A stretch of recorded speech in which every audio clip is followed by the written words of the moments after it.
Welcome to the virtual office hours. This is our spring 2015 edition. We're calling this Messiah College, a new kind of history department. Megan Piet, of course, is behind the camera. Founding fathers, as always, are with me. We have been talking about all kinds of things, and we will be talking about all kinds of things in this series. One of the things that we are really proud about, and you heard Dr. Jim LeGrand talking about this last week, is our public history concentration. We recently revamped the concentration, and Dr. LeGrand talked a little bit about that last week.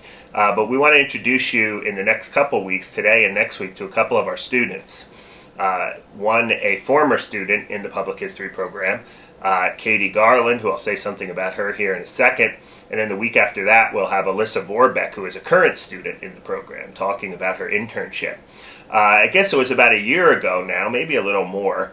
I interviewed one of our students. I believe she's a 2012 graduate of Messiah, Katie Garland, who went on to do a master's. She's just finishing up now her master's in public history at the University of Massachusetts. And I sat down with Katie in an interview and we talked about, just as she was starting her program, talked about public history, graduate school in public history.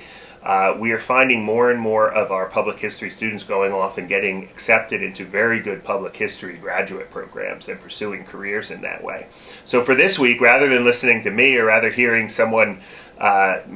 me interview somebody, we thought we would run that interview with Katie one more time, and you'll get a real sense of some of the ways our students are engaging with the larger world, especially in terms of graduate school of public history. So enjoy the interview, and we'll see you next week on the virtual office hours.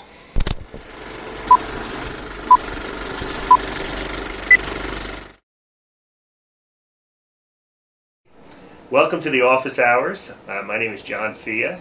I chair the history department and teach American history here at Messiah College. This is episode 11 of the office hours, as our faithful filmer Megan Piet just notified me.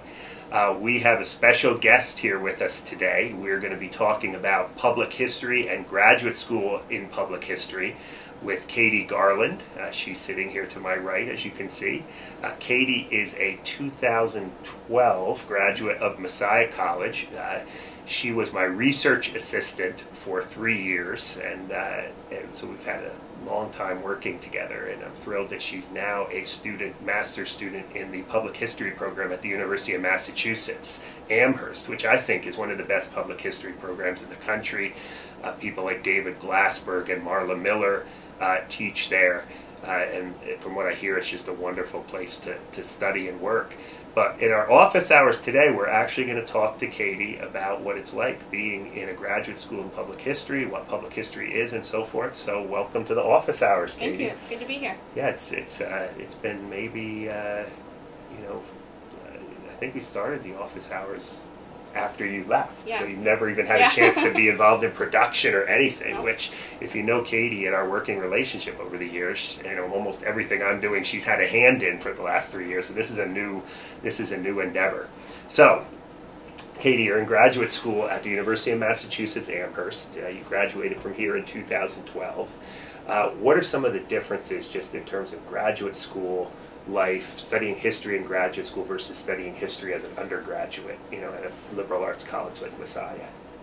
I think the biggest difference is the workload, because whereas in undergrad we had a book maybe every couple of weeks, or an article we would read for class, now it's at least one book per class per week, and if not more. I've had to read 2 per class once, and so that's a lot different, trying to adjust to that and figure out how to read efficiently. So I'm learning how to skim well so that I can get the argument and the author's methods and where he or she fits within the historiographical conversation without reading every single word, which is a skill that I'm developing. It's a different kind of reading, yeah, isn't it? Yeah.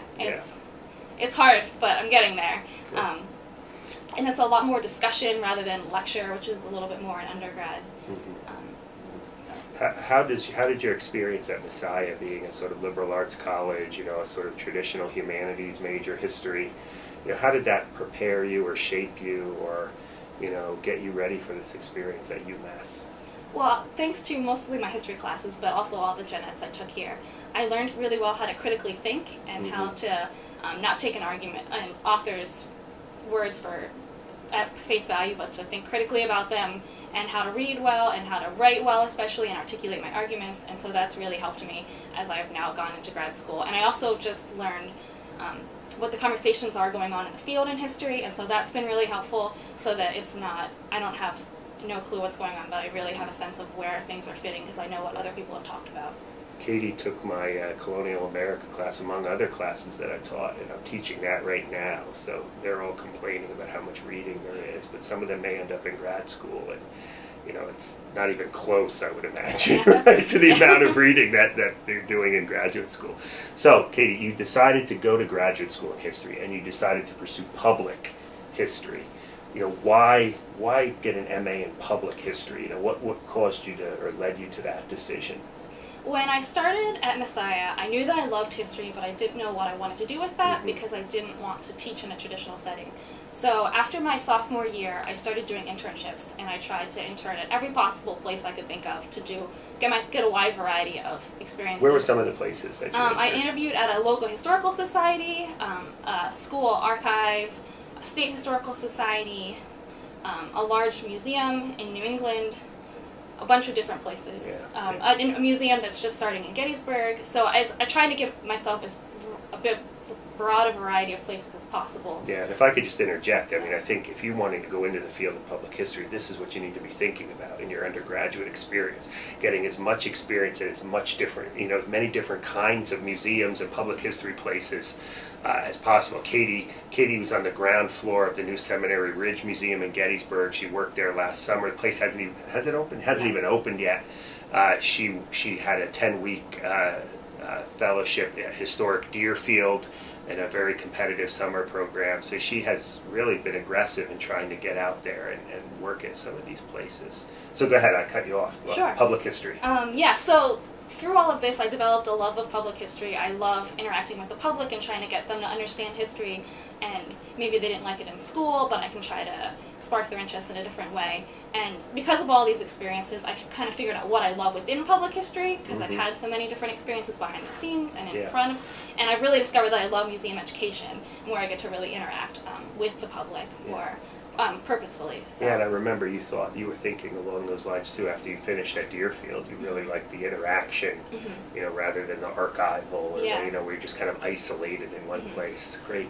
Now, public history, you know, is sort of a track, right, in graduate school. You know, some people may be watching and they're wanting to go to graduate school, and they, you know, what's the difference? You know, what's the difference between maybe pursuing an MA or graduate degree in sort of just straight history or traditional history and public history? How do your courses differ, or how's your program different? Well, my program's kind of half more traditional academic history and then half public history. Okay. So like the other students who aren't public history, I take classes in historiography and topical courses in periods. So I had an introduction to historiography class, which kind of introduced me to conversations in the field, and then I'm now in an American historiography class, so learning about the history of how people have written about American history. But then the other half of my coursework is in more specific public history classes. So I had Intro to Public History last fall, so we talked about all sorts of places within public history that you can work, so historic preservation, museums, archives, anything you can think of. And then this semester I'm in museums and historic site interpretation, so there we're kind of delving more deeply into museums itself. So last week we read Nina Simon's Participatory Museum, which was fantastic, about how to get the public involved in a meaningful way in your institution.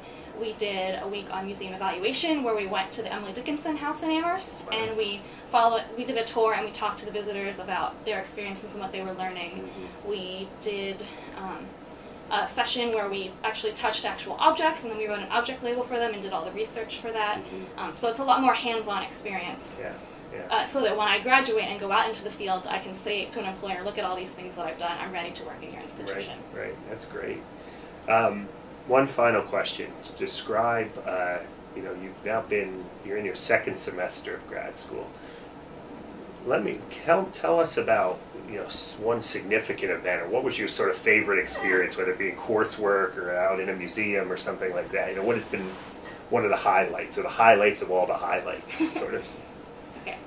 I think I have two. Okay. The first one would be last fall in my public history intro class. I had to do a project, and I did an oral history interview, and that was a really good experience to see what it's actually like. I have so much more respect for oral historians now, because it's way harder than it looks. The process of negotiating with the person you're interviewing, and all of the legality and issues you have to deal with that, and then the actual research for the interview and doing the interview and things. I developed a really strong appreciation for people who actually do that. Katie has been on the other end with working with me of oral history, of transcribing, right? Yeah. Not necessarily the most fun part of it, but that's good. So who was the oral history, or not who, but what kind of person did you interview? UMass is celebrating its 150th anniversary this year, so they're trying to interview 150 people associated with the school. Wow.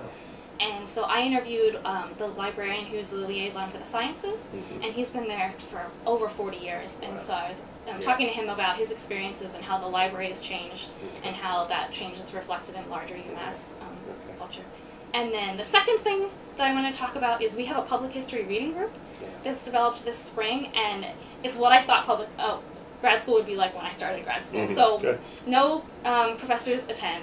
We just read an article, and then 6 or 7 of us sit around and talk about it for 2.5 hours or so. And it's so much fun to talk with other people who care about the same things that I care about, and to have those conversations without any professor having to mediate or anything. And it's been really fun. So sort of like a little public history junto, as Ben Franklin would have described it, right?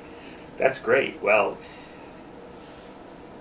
our time is just about up. I mean, hopefully this has been useful. If you're thinking about grad school, want to know more about public history, I think I haven't talked yet to Katie about this. She's here on spring break, so we're catching her for the office hours. But we have just revised our public history program significantly here at Messiah, and we're pretty soon going to be releasing that.